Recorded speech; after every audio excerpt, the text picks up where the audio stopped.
बिस्मिल्लाहिर्रहमानिर्रहीम अस्सलाम वालेकुम। आज के लेक्चर में हम लोग डिस्कस करेंगे डिस्काउंटेड कैश फ्लोज। मेरी बुक में ये चैप्टर नंबर 8, जबकि आई कैप स्टडी टेक्स्ट में chapter number 6। Discounted cash flows में हम लोग डिस्कस करेंगे सबसे पहले जो टॉपिक वो है हमारे पास एन्युइटीज।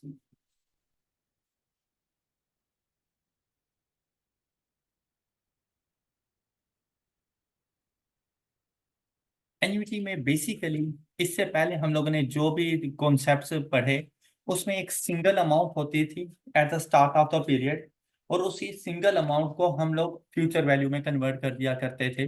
मतलब सीक्वेंस ऑफ पेमेंट्स नहीं होता था, या अगर कोई सीक्वेंस ऑफ पेमेंट हम लोगों ने पढ़ा भी तो उसमें अमाउंट्स एक जैसी नहीं होती थी, या फिर टाइम ड्यूरेशन में डिफरेंस होता था। तो उनकी प्रेजेंट एंड फ्यूचर वैल्यूज को फाइंड करना हम लोगों ने सीख लिया था। यहां पर ये होता है सबसे पहली चीज कि सीक्वेंस ऑफ पेमेंट्स होता है, series of payments, sequence of payments.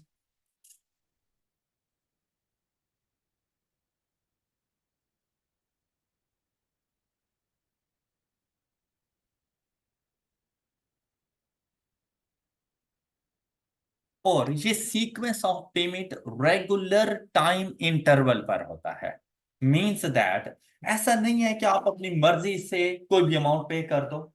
एक तो सीक्वेंस ऑफ पेमेंट है लेकिन सेम अमाउंट के साथ, और रेगुलर इंटरवल के बाद।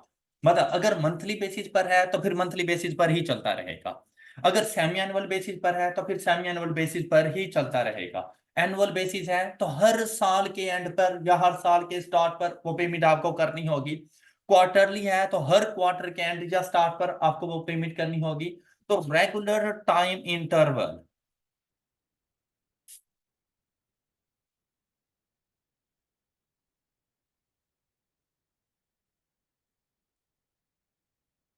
इंटरवल।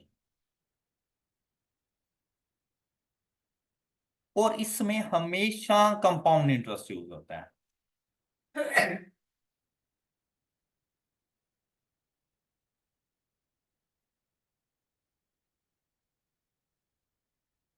ये एन्युइटी की बेसिकली प्रॉपर्टीज होती हैं कि टाइम भी डिफाइन होता है, इसके अंदर डिफाइंड टाइम होता है, और हम लोग सीक्वेंस ऑफ पेमेंट्स कर रहे होते हैं। इसको हम लोग कहते रहते हैं सीक्वेंस ऑफ पेमेंट्स को रेंटल्स। सीक्वेंस ऑफ पेमेंट्स को रेंटल, ये आप ऐसे समझ लें जैसे आप इंस्टॉलमेंट पे कोई चीज लेते हैं। सपोज आप लोगों ने एक अपना मोबाइल इंस्टॉलमेंट पे लिया। आपका मोबाइल था 50,000 रुपए का, आपके पास 50,000 रुपीज एट दैट टाइम नहीं थे। उन्होंने कहा कि आप हमें 10,000 रुपए एडवांस में पे करवाएं। वो जो एडवांस में आप पे करोगे वो कहलाएगी डाउन पेमेंट। डाउन पेमेंट आपके रेंटल से डिफरेंट हो सकती है, कोई मसला नहीं है। लेकिन साथ में उन्होंने कह दिया कि भाई 1 साल तक आपने हमें 5-5 हजार रुपए की इंस्टॉलमेंट देनी है। 1 साल तक पर मंथ 5-5 हजार रुपए की इंस्टॉलमेंट देनी है। तो वो जो 5,000 रुपीज आप हर महीने पे कर रहे हो वो रेंटल है। अब देखो, टाइम इंटरवल एक तो डिफाइन हो गया टाइम कि ये रेंटल आप लोगों ने 5 साल तक पे करनी है, सॉरी 1 साल तक पे करना है, और हर महीने करना है। तो टाइम इंटरवल सेम रखा हुआ है, चेंज नहीं कर रहे। जब आपके पास अमाउंट्स सेम हो और टाइम इंटरवल सेम हो तो एन्युटी बनेगा, अदरवाइज एन्युटी नहीं। मतलब अगर मैं यहां पर एक एग्जांपल दूं आप लोगों को समझाने के लिए, कि मैंने यहां पर एक टाइमलाइन बनाई।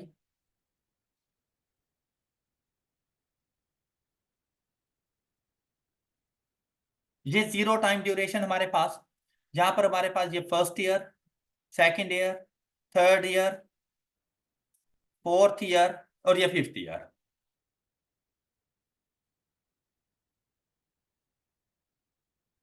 ये मैंने टाइम मेंशन कर दिया। अच्छा, अब क्या हुआ कि मुझे पता था कि eight the end of first year मैंने अमाउंट पे कर दी 2,000 rupees. Eight the end of second year मैंने अमाउंट पे कर दी 3,000 रुपीज। थर्ड ईयर में मैंने कोई अमाउंट भी पे नहीं की, जबकि फोर्थ ईयर में जाकर मैंने जाकर 4,000 रुपीज पे कर दी, और फिफ्थ ईयर में जाकर मैंने 2,000 रुपीज मजीद पे कर दी। कोई एन्युटी नहीं है। ऑल राइट, इसको एन्युटी के मुताबिक नहीं लेके चलेंगे। अब अगर आप लोग देखें, एक तो टाइम इंटरवल सेम नहीं है कि फर्स्ट ईयर में पे किया, सेकंड में पे किया, थर्ड में पे ही नहीं किया, फिर फोर्थ और फिफ्थ में पे कर दिया। दूसरा, अमाउंट सेम नहीं है। अच्छा, इसका ये मतलब नहीं है कि हम इसको सॉल्व नहीं कर सकते, हम इसको सॉल्व कर सकते हैं, लेकिन अब क्या है, हर अमाउंट को अलग अलग डील करना पड़ेगा। मतलब अगर आपने इस क्वेश्चन में या तो प्रिंसिपल अमाउंट फाइंड करनी होगी या फ्यूचर वैल्यू, ऐसे ही है ना। तो अगर यहां पर आपने प्रिंसिपल अमाउंट फाइंड करनी हो तो आपको ये 2000 इधर लेकर आना पड़ेगा, ये 3000 इधर लेकर आना पड़ेगा।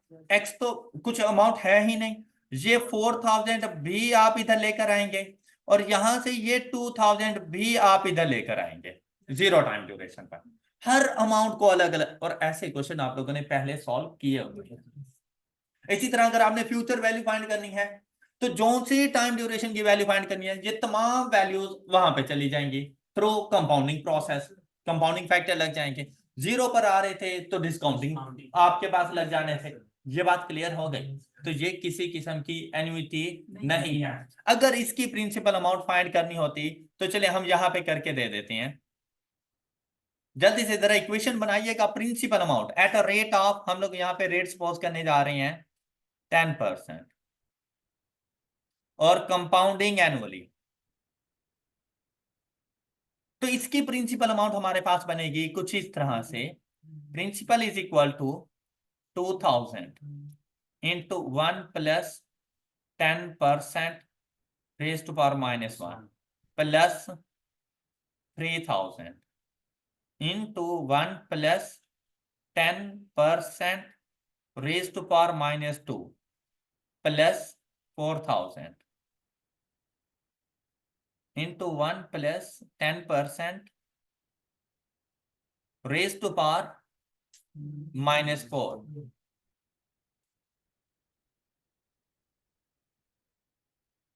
Plus 2000 into 1 plus 10% raise to power minus. तो यहां से आपके पास आ जानी है इसकी principal amount, and the principal amount is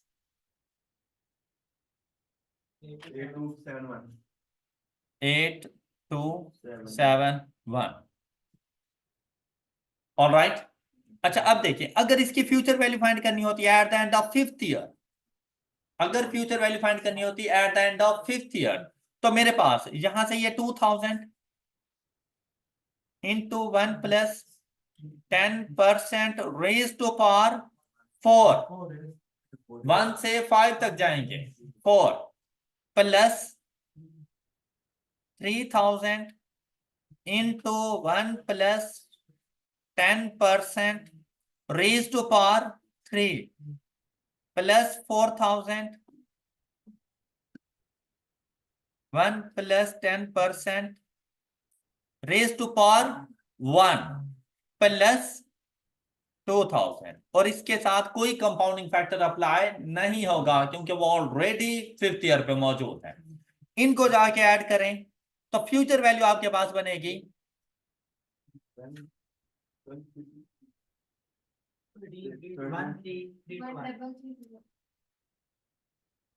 ये, इसकी फ्यूचर वैल्यू बन जाएगी। तो एन्युटी समझाने से पहले, एन्युटी तो हम लोगों ने इन डिटेल जाके डिस्कस करनी है, लेकिन एन्युटी समझाने से पहले अगर हमारे पास मल्टीपल कैश इनफ्लो या कैश आउटफ्लोज हो, तो हम लोगों ने ये सीखा कि अगर डिफरेंट अमाउंट्स के कैश इनफ्लोज या कैश आउटफ्लोज हैं, मतलब अगर मैं पे कर रहा हूं या मैं रिसीव कर रहा हूं, तो उनकी प्रिंसिपल या फ्यूचर वैल्यू हमारे पास कैसे आएगी। तो हर कैश इनफ्लो और आउटफ्लो को अलग अलग डील करना है। All right. अब चलते हैं हम लोग एन्युटी के कॉन्सेप्ट की तरफ कि एन्युटी हमारे पास क्या होगा। एन्युटी के लिए दो कंडीशंस मस्ट हैं। एक ये कि आपके पास अमाउंट सेम हो, और दूसरा रेगुलर टाइम इंटरवल होना चाहिए। अब इस कॉन्सेप्ट को समझाने के लिए हम लोग यहां पर एक टाइमलाइन बनाते हैं। ये चीजें टाइमलाइन से आपको ज्यादा अच्छे तरीके से समझ आ जाएंगी। Zero time duration, 1 year, 2, 3, 4, and 5।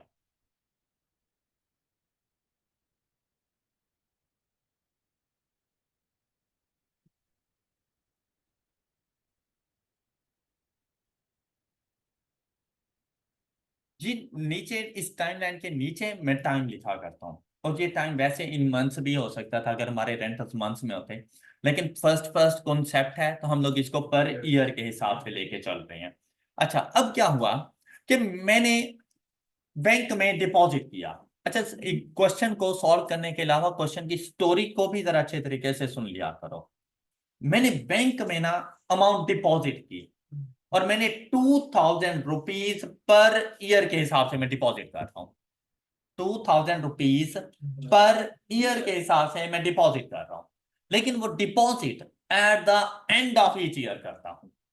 मतलब आज जाके मैंने बैंक वालों से बात की, उनके साथ एग्रीमेंट साइन हो गया, मैंने उनको पहली इंस्टॉलमेंट अभी नहीं पे की, मैंने उन्हें कहा कि हर साल के एंड पर मैं आपको 2-2 हजार रुपये दूंगा अगले 5 साल तक। ऑल राइट, तो ये सिचुएशन कुछ यूं बन जाएगी।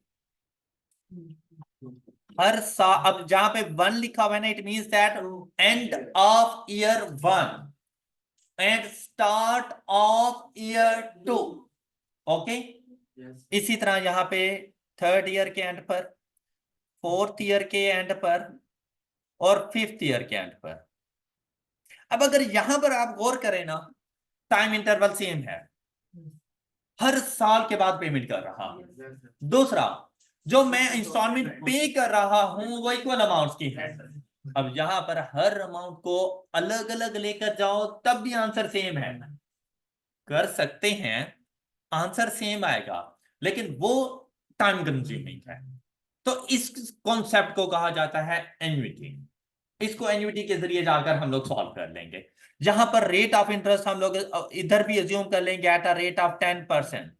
अब ये बात याद रखिएगा, एन्युटी में हमेशा कंपाउंड इंटरेस्ट यूज होता है।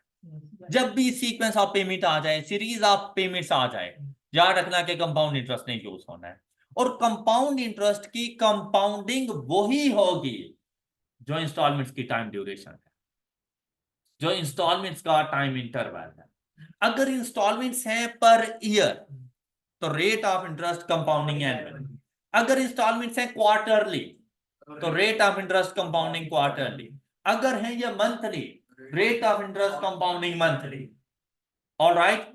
अच्छा अब ऐसा भी हो सकता है कि ये सेम सेम ना हो, कि आपको इंस्टॉलमेंट्स दे दी क्वार्टरली बेसिस पर, जबकि रेट ऑफ इंटरेस्ट आपको दे दिया क्वार्टरली के अलावा कोई भी और कंपाउंडिंग, सेमी एनुअल दे दी, एनुअल दे दी, मंथली दे दी, आप नहीं यूज कर सकते, आप उस क्वेश्चन को नहीं सॉल्व कर सकते।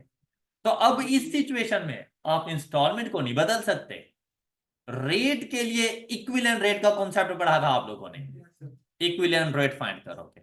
सपोज आपको गिवन है कंपाउंडिंग सेमी एनुअल, जबकि आपके जो रेंटल्स हैं वो है कंपाउंडिंग क्वार्टरली, तो रेट कौन सा होना चाहिए था? क्वार्टरली। तो कंपाउंडिंग सेमी एनुअल को कंपाउंडिंग क्वार्टरली में कन्वर्ट करोगे through equivalent rate of interest, और उसका फार्मूला हम लोगों ने पढ़ा था। ऐसे क्वेश्चन वैसे बहुत कम होते हैं जिसमें रेट की कंपाउंडिंग और रेंटल्स डिफरेंट डिफरेंट हो, बहुत कम चांसेस हैं, लेकिन चांसेस हैं, तो वो क्वेश्चन आपको जरूर हो आना चाहिए। तो इक्विवेलेंट रेट का मैंने आपको फार्मूला बताया था 1/R1 M1। ये इक्विवेलेंट रेट का जो कॉन्सेप्ट है ना, वो बेसिकली एन्युटी पर अप्लाई होता है। ओके,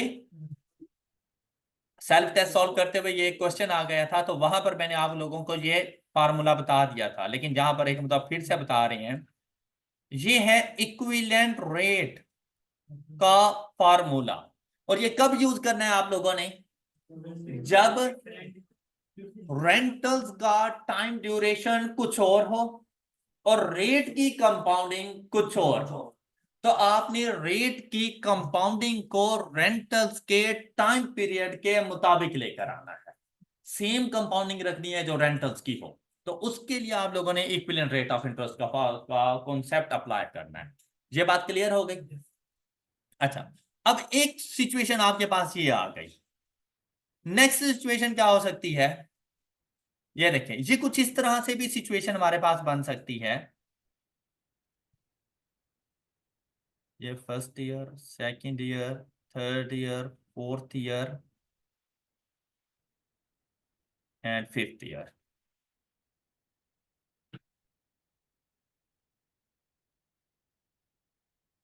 अच्छा, सेम है कि मैंने 2000 रुपीज आके डिपॉजिट करवाने हैं बैंक में, लेकिन जिस दिन मैं एग्रीमेंट के लिए गया उसी दिन मैं अपना पहला रेंटल पे करके आ गया। अब मैंने साल के एंड पे नहीं जा रहा, मैं हर साल के स्टार्ट में अपना रेंटल पे करने जा रहा हूं। तो फर्स्ट ईयर का रेंटल मैं यहीं पे कर दूंगा, 0 टाइम ड्यूरेशन। ओके, तो नेक्स्ट ईयर का रेंटल यहां। अब ये एंड ऑफ ईयर 1 नहीं है, ये बेसिकली स्टार्ट ऑफ ईयर 2 है। क्लियर? यहां पर अगले 5 साल के लिए मैंने यही काम करना था,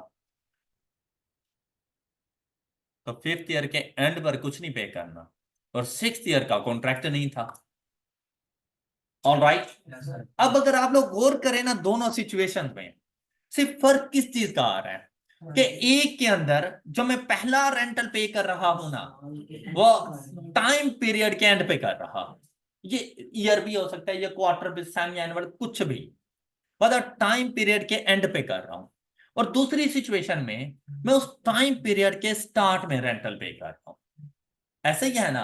अब फर्क आप लोग देखो, दोनों में 2-2 हजार है, दोनों में 5-5 साल का एग्रीमेंट है। फर्स्ट रेंटल में डिफरेंस आ रहा है कि फर्स्ट सिचुएशन के अंदर 0 टाइम ड्यूरेशन पे कोई रेंटल नहीं है, पहला rental at the end of first year है। लेकिन अगर लास्ट रेंटल को देखो, तो फर्स्ट सिचुएशन में लास्ट रेंटल 5 साल के एंड पर है, 31 दिसंबर ईयर 5 पर है। जबकि सेकंड सिचुएशन में जो लास्ट रेंटल है वो फिफ्थ ईयर की फर्स्ट डेट को है, 1 जनवरी ईयर 5 को। ओके, तो आपके वो रेंटल 1 साल पहले खत्म हो जाते हैं, और यहां पे क्या बेनिफिट है, रेंटल 1 साल बाद शुरू होते हैं। ये बात समझ आ गई? सिर्फ इतने से फर्क से आपकी फ्यूचर और प्रेजेंट वैल्यू चेंज हो जाती है। तो ये फर्क पहले आइडेंटिफाई करना बहुत जरूरी है। क्वेश्चन में सबसे पहली चीज जो आप लोगों ने आइडेंटिफाई करनी है, क्या सीक्वेंस ऑफ पेमेंट है, क्या रेगुलर टाइम इंटरवल है। अगर इन दोनों का आंसर मिले यस, मींस दैट एन्युटी है। अगर एन्युटी है तो फिर ये सोचना है रेंटल कौन से टाइम पीरियड पे है, एट द स्टार्ट या एट द एंड। ऑलराइट, इसने आपको बताना होता है कि बेसिकली एन्युटी है कौन सी। मेरे पास एन्युटी की दो बेसिक टाइप्स हैं। एक कहलाती है ordinary annuity,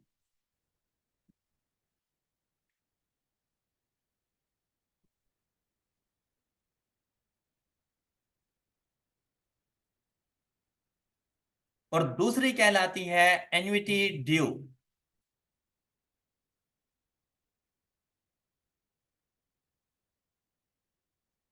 ordinary annuity and annuity due, मैंने जिस तरह से लिखा है वैसे ही कहलाती है।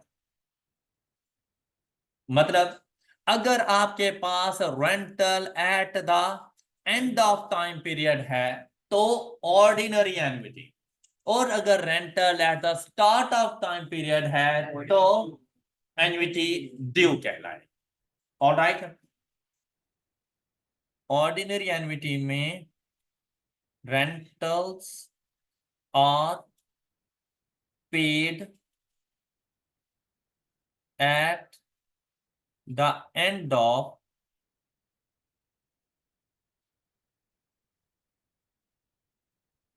time period,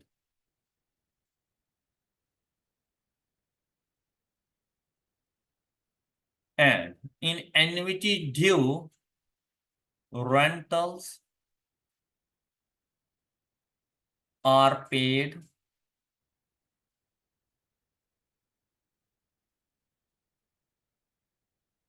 at the start of time period।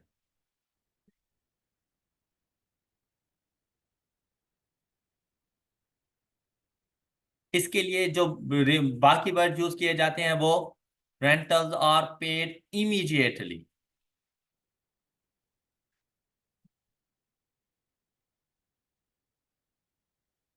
Now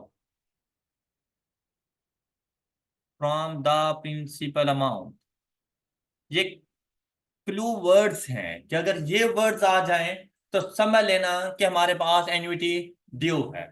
from the principal मतलब स्टार्ट की जगह पर अगर ये वाले वर्ड्स भी यूज कर दे तो एन्युटी ड्यू बन जाएगी।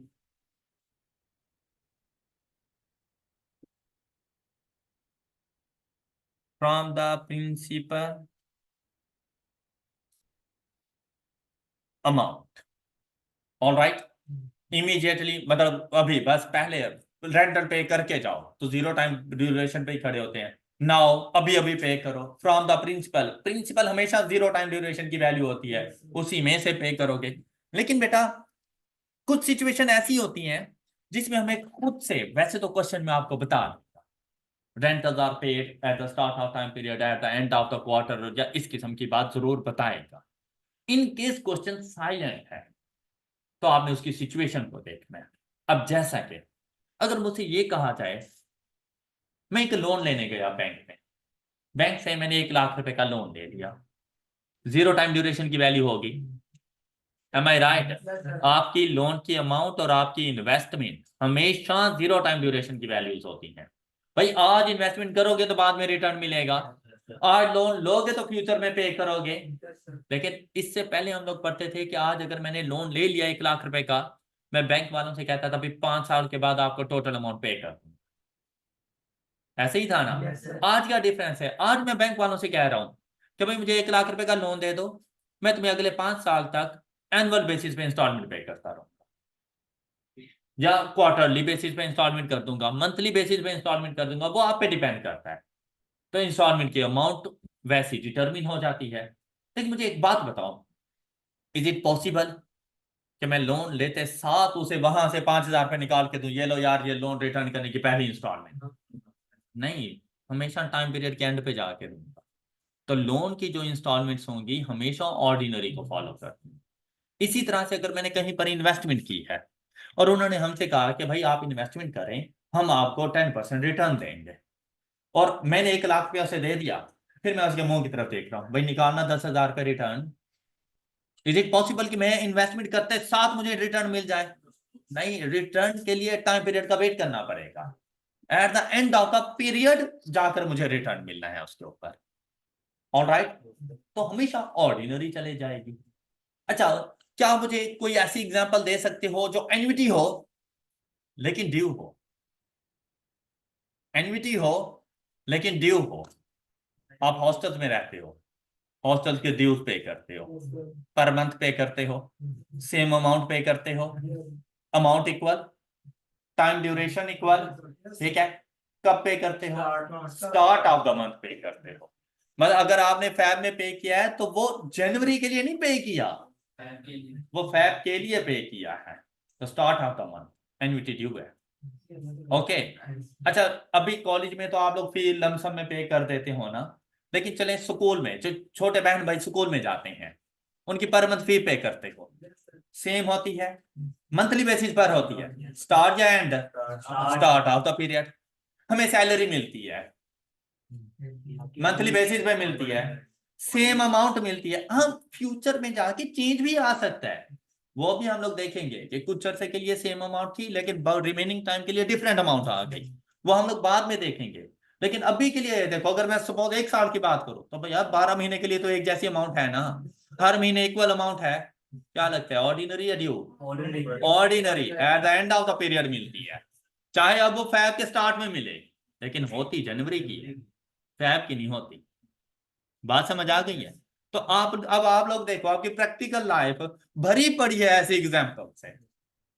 आप देखें, अगर आप लोग गाड़ी इंस्टॉलमेंट पे ले लेते हो, बैंक के थ्रू लीज करवा देते हो, आपको पर मंथ इंस्टॉलमेंट पे करनी पड़ती है, स्पेसिफिक टाइम ड्यूरेशन के लिए करनी पड़ती है। एन्युइटी में टाइम ड्यूरेशन का स्पेसिफाइड होना बहुत जरूरी है कि आपको ये पता हो कि आपने कितने रेंटल्स पे करने हैं या कितने अरसे तक रेंटल्स पे करने हैं, आपको इस बात का पता होना चाहिए। ऑलराइट। अच्छा, इससे पहले जो हम लोग पढ़ रहे थे ना, वो चीजें बड़ी इजी होती थी। जीरो टाइम ड्यूरेशन की वैल्यू होती थी, फिफ्थ ईयर पे लेके चले जाते थे, फिफ्थ ईयर की होती थी, जीरो पर लेकर आ जाते, दरमियान में हमें कोई कंसर्न ही नहीं होता था, ना कोई और वैल्यू होती थी हमारे पास। लेकिन अब क्या है कि भाई प्रिंसिपल अमाउंट फाइंड करनी है। अभी के लिए अगर आप देखें, प्रिंसिपल अमाउंट फाइंड करनी है ना, पहले जब करते थे तो फ्यूचर वैल्यू की प्रिंसिपल अमाउंट फाइंड करते थे। एक ही फार्मूला होता था फ्यूचर वैल्यू का, प्रिंसिपल अमाउंट का, जो मिसिंग होता था उसको एक्सपोर्ट कर देते थे, फार्मूला चेंज करने की जरूरत नहीं होती थी। ऐसा ही है ना। लेकिन यहां पर देखो, अगर सपोज मैंने प्रिंसिपल अमाउंट फाइंड करनी है, किसकी प्रिंसिपल अमाउंट फाइंड करनी है, किसकी प्रिंसिपल अमाउंट फाइंड करूं, रेंटल्स की, फ्यूचर वैल्यू की तो नहीं ना, क्योंकि पता नहीं फ्यूचर वैल्यू क्या है। और अगर फ्यूचर वैल्यू फाइंड करनी है तो किसकी, रेंटल्स की, प्रिंसिपल अमाउंट की नहीं। ये बात आप लोगों ने पिक कर ली होगी कि सिंपल और कंपाउंड इंटरेस्ट में फ्यूचर वैल्यू फाइंड करते थे प्रिंसिपल अमाउंट की, प्रिंसिपल वैल्यू फाइंड करते थे फ्यूचर की वैल्यू की। लेकिन एन्युटी के अंदर प्रिंसिपल फाइंड करना है तो भी रेंटल्स की, फ्यूचर फाइंड करनी है तो भी। तो प्रिंसिपल और फ्यूचर के फार्मूला डिफरेंट डिफरेंट है, एक जैसे फार्मूलाज नहीं है। लेकिन इसमें एक कॉमन बात है कि भाई प्रिंसिपल फाइंड करना है तो डिस्काउंटिंग फैक्टर, प्रिंसिपल फाइंड करना है तो डिस्काउंटिंग, और फ्यूचर फाइंड करना है तो कंपाउंडिंग फैक्टर। ये बात क्लियर हो गई। लेकिन फार्मूलाज क्या आएंगे अब इनकी वैल्यूज को फाइंड करने के लिए, प्रिंसिपल और फ्यूचर। एक तो आपके पास आपका अपना कन्वेंशनल मेथड है कि हर अमाउंट को अलग अलग लेकर चले जाओ, वैल्यू सेम आ जाएगी। लेकिन अब आपको ना ये वाला मेथड अप्लाई करने की जरूरत नहीं है। ये उस टाइम पे ये मेथड अप्लाई करना जब वैल्यूज डिफरेंट हो या टाइम ड्यूरेशन डिफरेंट हो, तब। लेकिन अगर टाइम भी सेम है और वैल्यू भी सेम है, तब ये वाला मेथड अप्लाई नहीं। तब आपके पास फार्मूलाज बनेंगे कुछ इस तरह से।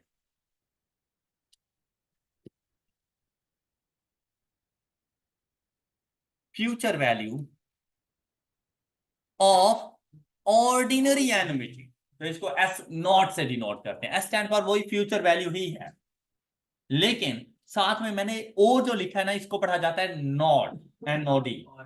तो ओ से मुराद है ऑर्डिनरी एन्युटी की future value. Alright, is equal to, अब यहां पर बेटा पी नहीं आना, यहां पर अब क्या आएगा, रेंटल्स। ऑलराइट। अच्छा, उसके बाद बताएं कौन सा फैक्टर अप्लाई करना चाहिए, कंपाउंडिंग फैक्टर। कंपाउंडिंग फैक्टर क्या होता है आपके पास, अच्छा अभी ना लिखे, मुझे कंप्लीट लिखने थे, फिर आप लोग लिखिएगा। अभी पहले चीजें समझ लें। फ्यूचर वैल्यू फाइंड करनी है, लेकिन प्रिंसिपल अमाउंट की नहीं, रेंटल्स की। रेंटल्स की फ्यूचर वैल्यू है तो कंपाउंडिंग फैक्टर, तो आपने कंपाउंडिंग फैक्टर लिखना है। क्या होता है, और over raise to power T multiplied by N. All right. लेकिन अगर मैं सिर्फ इतना कह दूं, इसका तो ये होगा ना कि इसी एक रेंटल को मैं उठाकर फ्यूचर पे ला रहा हूं, ऐसे। हालांकि मेरे पास तो मल्टीपल रेंटल्स हैं, ऐसा ही है ना। तो अब क्या करेंगे हम लोग, इसमें थोड़ा सा चेंज है कि -1 अपॉन और ओवर एम।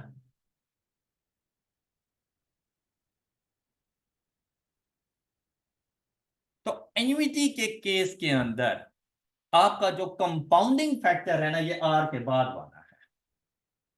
उससे पहले जो कंपाउंडिंग फैक्टर लिखा था वो सिर्फ कंपाउंड इंटरेस्ट का कंपाउंडिंग फैक्टर था, जबकि एन्युटी का कंपाउंडिंग फैक्टर ये जो मैंने ब्रैकेट्स में लिखा है ये है। ओके। अच्छा देखिए, पहले कंपाउंडिंग फैक्टर लिखना है, -1 divided by periodic rate, R over M is equal to periodic rate. तो पीरियोडिक रेट आपके पास फ्यूचर वैल्यू। बात क्लियर हो गई।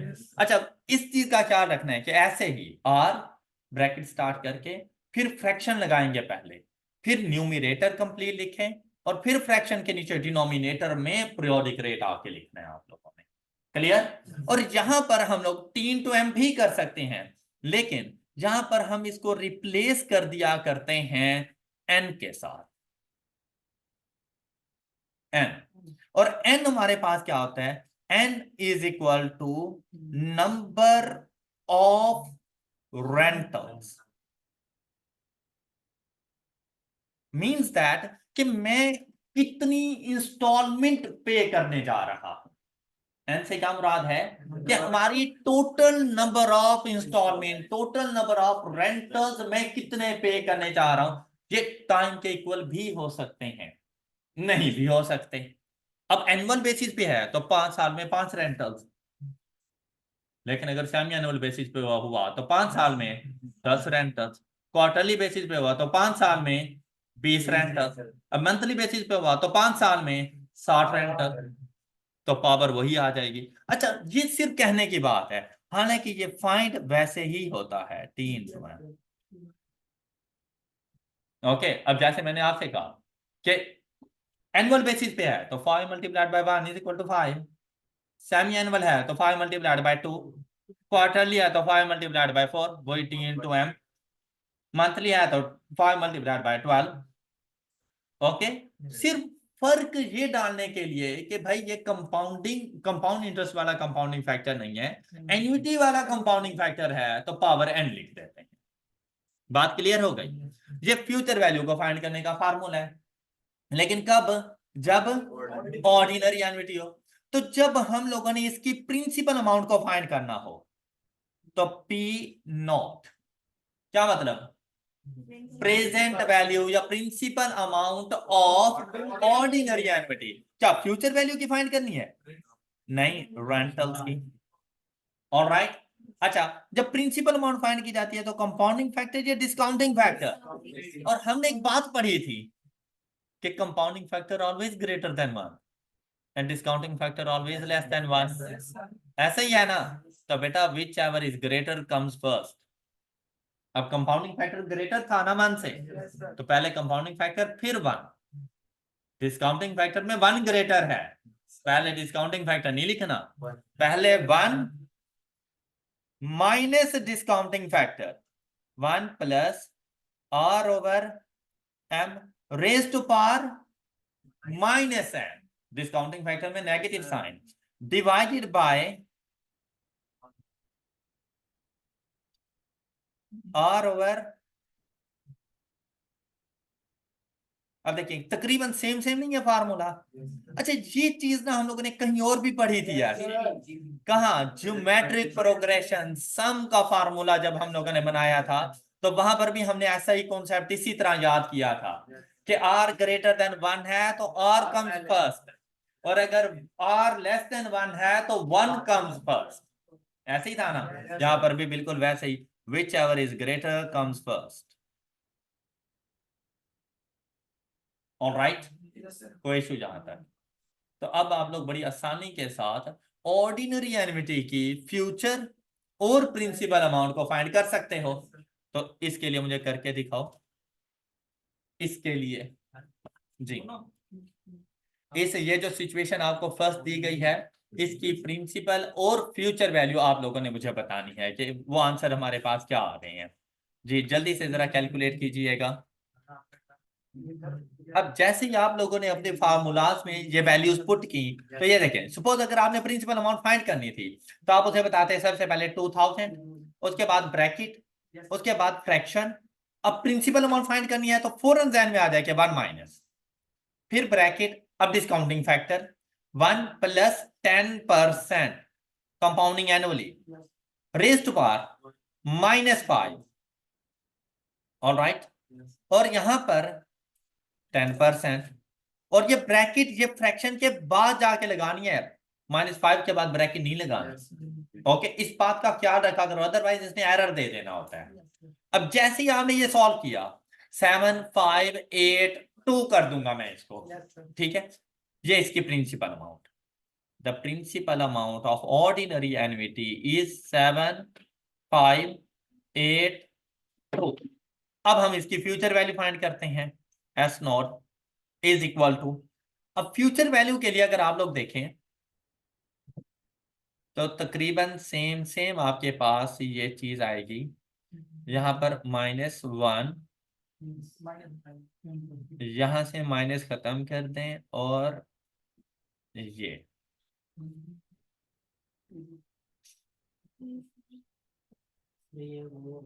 2000 into 1 plus 10% power 5 minus 1 upon 10% is equal to 12210।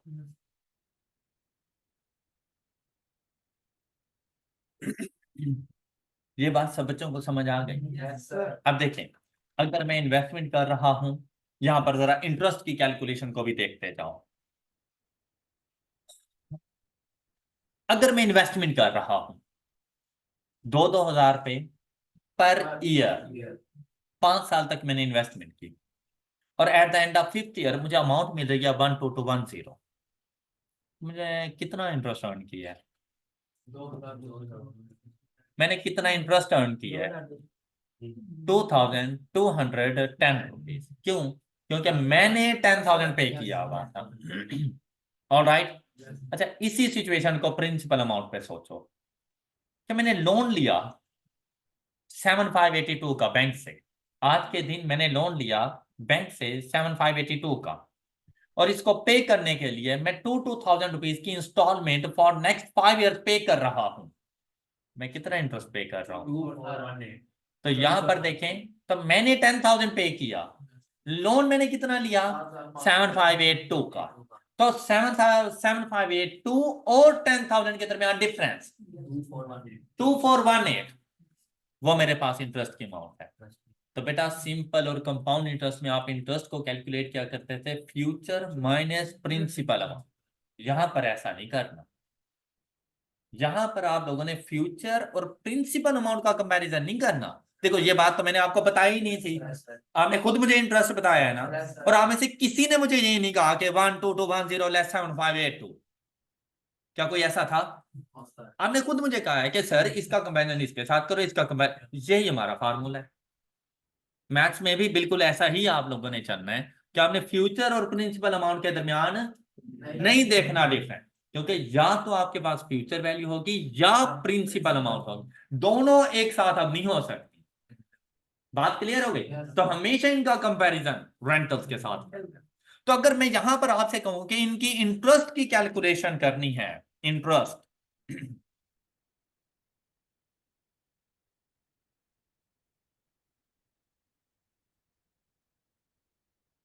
Interest amount, तो आपके पास इसके दो फार्मूलाज बन रहे हैं। एक फार्मूला, अगर फ्यूचर वैल्यू गिवन हो तो इंटरेस्ट कैसे फाइंड करना है। दूसरा फार्मूला, अगर प्रिंसिपल अमाउंट गिवन हो तो इंटरेस्ट कैसे फाइंड करना है। रेंटल हर हाल में होंगे। All right. तो अब हम लोग कैसे इसकी कैलकुलेशन करेंगे?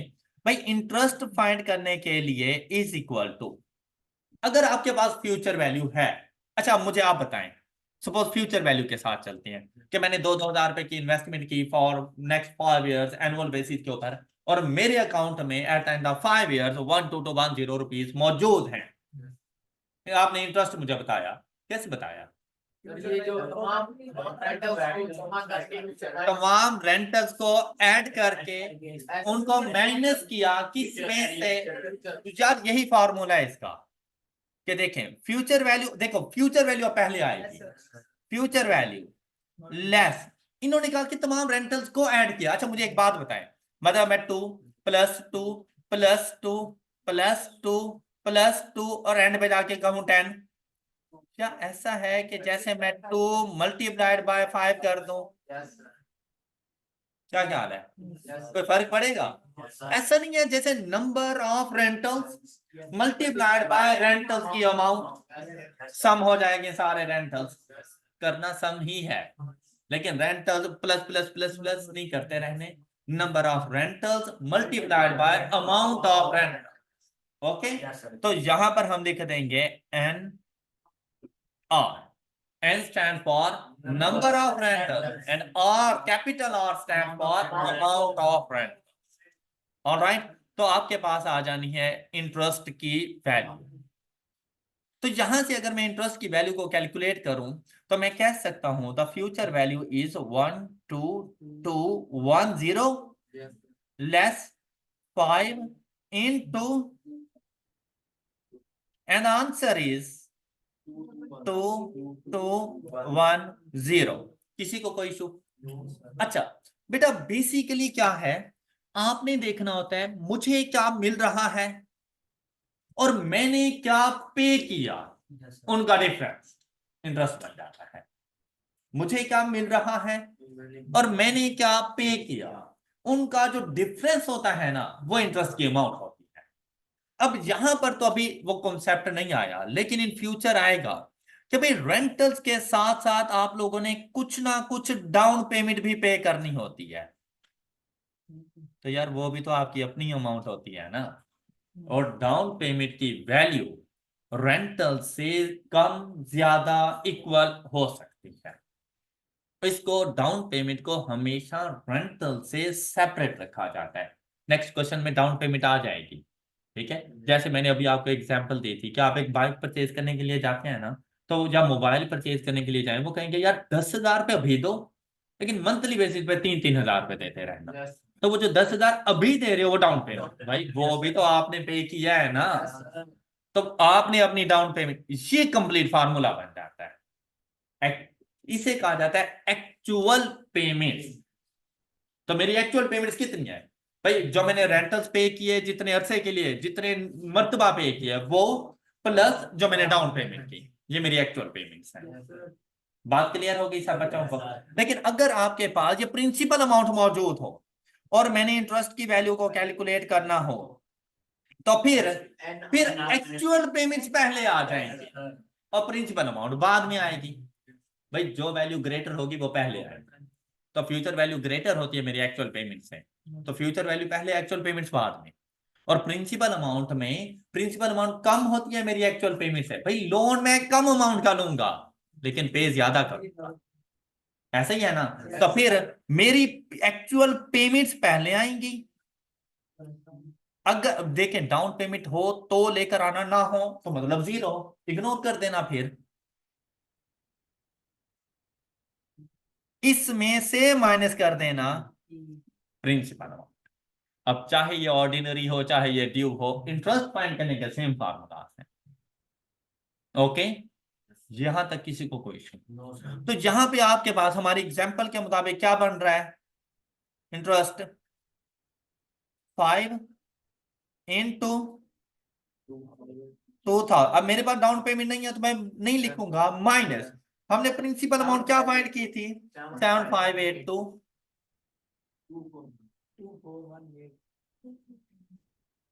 2,4,1,8। यहां तक आई थिंक आप सब लोग क्वेश्चन सॉल्व कर लेंगे। अच्छा, अब ये ऑर्डिनरी एन्युटी खत्म हो चुकी है, बस इतनी सी बात थी इसमें। अब क्या है बेटा, इसमें भी अगर फार्मूलाज में जरा गौर करो ना, वही चार चीजें यूज हो रही हैं। पहले क्या होता था, प्रिंसिपल अमाउंट फ्यूचर वैल्यू, लेकिन अब ये नहीं। Principal amount, rental, rate of interest, time duration, मतलब नंबर ऑफ रेंट। अब बेटा इन चारों में से कोई सी एक चीज मिस कर देगा, बाकी बता देगा। फार्मूला ना चेंज करना, मिसिंग चीज की जगह पे एक्स करना। इसी तरह फ्यूचर वैल्यू के लिए, future value, rentals, number of rentals, rate of interest.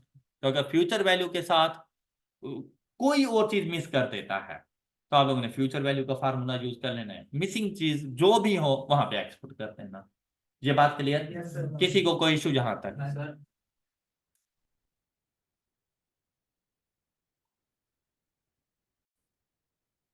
अगर आप लोगों को ऑर्डिनरी एन्युटी सही से समझ आ गया है ना, तो एन्युटी ड्यू जरा भी मुश्किल नहीं। क्या ऑर्डिनरी एन्युटी के फार्मूलाज क्लियर हो गए हैं आप लोगों को? अच्छा भाई, एन्युटी ड्यू ने कहा कि भाई मेरे पास भी सेम वैसे ही आपने फ्यूचर वैल्यू भी फाइंड करनी है। Future value of annuity due, तो इसको एस और साथ में ना ओ की जगह पे अब हम डी कर देंगे। क्लियर? और principal amount of annuity due, अब ये दो वैल्यूज फाइंड करनी है। बेटा ये ऑर्डिनरी एन्युटी के इक्वल नहीं होती, इनमें फर्क आ जाता है काफी। लेकिन एन्युटी ड्यू ने कहा ऑर्डिनरी एन्युटी वाला फार्मूला एज इट इज उठा लो। मतलब अगर आप एसडी फाइंड करने जा रहे हो तो यहां पर आपने सेम ये वाला फार्मूला पिक कर लेना है जो आपने इससे पहले अप्लाई किया था ऑर्डिनरी एन्युटी के ऊपर। R over M raise to power N minus upon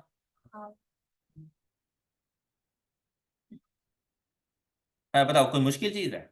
अच्छा अब इधर चलते हैं। प्रिंसिपल अमाउंट के लिए भी इसने कहा सेम वही ऑर्डिनरी एन्युटी के प्रिंसिपल अमाउंट वाला फार्मूला उठा लें। मतलब हमारे काम को ना काफी आसान कर दिया। 1 - 1 plus R over M raise to power minus N divided by. तो आप भी सोच रहे होंगे कि भाई डिफरेंस किस बात का है, तो अलग से पढ़ने का फायदा क्या हुआ जब फार्मूला ही सेम अप्लाई करना था। ऐसा नहीं है, फार्मूला सेम अप्लाई किया तो क्या कोई डिफरेंस आएगा?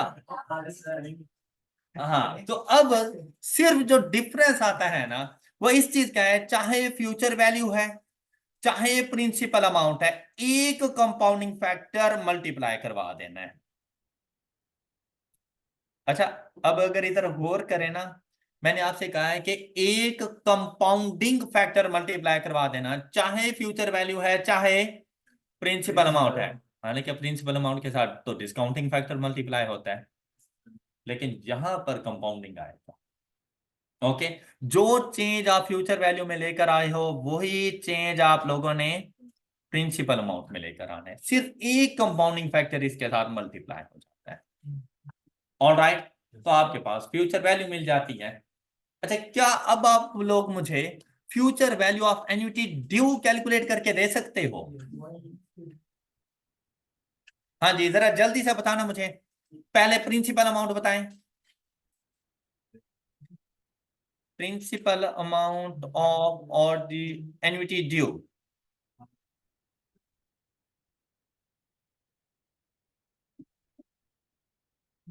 जी,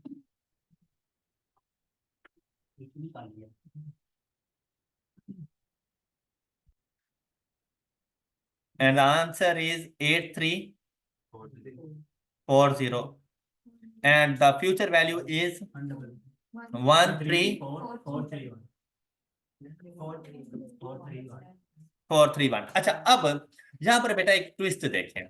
मोस्टली वैसे ऐसा होता रहता है कि आपको रेंटल्स बता दिए जाते हैं, rate of interest compounding annually बता दिया जाता है, टाइम पीरियड बता दिया जाता है और कहते हैं प्रिंसिपल अमाउंट बताओ या फ्यूचर वैल्यू बताओ, आप ये फार्मूला यूज कर लेंगे। लेकिन यहां पर ना एक छोटा सा आ जाता है ट्विस्ट कि क्या होता है एग्जाम में, मतलब ऐसा हो सकता है कि आपको future value of ordinary annuity बता देता है।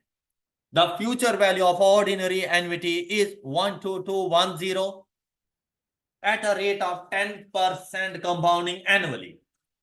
Find future value of annuity due. अब कोई टाइम पीरियड नहीं होता, कोई नंबर ऑफ रेंटल्स नहीं होते, कोई अमाउंट ऑफ रेंटल्स नहीं होती, और आपसे कहता है फिर, तो ये सबसे ज्यादा इजी क्वेश्चन है। अब यहां पर अगर आप लोग देखें, हम इस फार्मूले को कुछ इस तरह से लिख सकते थे कि S D is equal to, देखिए ये सारी ऑर्डिनरी एन्युटी ही तो है, एंड मल्टीप्लाइड बाय। तो अब आपके लिए ना ये बहुत इजी था कि आप यहां से फ्यूचर वैल्यू लेते ऑर्डिनरी एन्युटी की, और वो आ रही थी 12210 इंटू 1 + 10%, और आपका क्वेश्चन सॉल्व हो गया, 13431 फ्यूचर वैल्यू आपके पास आ गई। ऑल राइट, ये ऑल्टरनेटिव मेथड था। इसी तरह से प्रिंसिपल अमाउंट फाइंड करनी हो, principal amount of annuity due is equal to principal amount of ordinary annuity into 1 plus r over। Clear? अब यहां पर बिल्कुल ऐसे ही प्रिंसिपल अमाउंट लें, ऑर्डिनरी प्रिंसिपल अमाउंट क्या थी, 7 into 1 + 10% is equal to 8340। Alright, कर लेंगे ना? शाबाश, गुड। अच्छा, इस टॉपिक में किसी को कोई इशू? अच्छा, यहां पर भी बेटा इंटरेस्ट फाइंड करने के फार्मूलाज यही हैं। ओके, ऑर्डिनरी और एन्युटी ड्यू दोनों के लिए इंटरेस्ट की अमाउंट को फाइंड करने के फार्मूला सेम है। फिर क्या है कि एस नॉट है तो नॉट आ जाएगा, अगर आपके पास एस डी है तो वो आ जाएगा, पी नॉट पी डी जो होगा वही आ जाएगा आपके पास। क्लियर? कोई इशू यहां तक? अच्छा, आप लोगों ने ना इस चैप्टर में से ऐसे समझ ले जैसे 50% चैप्टर कर लिया है। 50% चैप्टर में सिर्फ एन्युटी के कॉन्सेप्ट्स थे आप लोगों के पास। अब अगर आप लोग प्रैक्टिस करने के लिए बैठेंगे तो इधर मेरी बुक में से स्टार्ट के कोई 40 क्वेश्चन तो आप लोग वैसे ही भगाते हुए ले जा सकते हैं कि उसमें रेंटल होगा तो फ्यूचर वैल्यू फाइंड करेंगे, फ्यूचर होंगे तो रेंटल्स फाइंड करने होंगे, और इस किस्म की बातें हैं। स्टार्ट के सारे क्वेश्चन इजी हैं, जो ना हो वो हम लोग कल डिस्कस कर लेंगे, लेकिन आप लोगों ने प्रैक्टिस के तौर पर इन तमाम क्वेश्चंस को सॉल्व करना है और 50 एमसीक्यूज तक आप लोग सॉल्व कर सकते हैं। क्वेश्चन नंबर 50 तक आप लोग सॉल्व कर सकते हैं। That's all for today. अपना बहुत सा ख्याल रखिए, नेक्स्ट लेक्चर में मिलते हैं। अल्लाह हाफिज।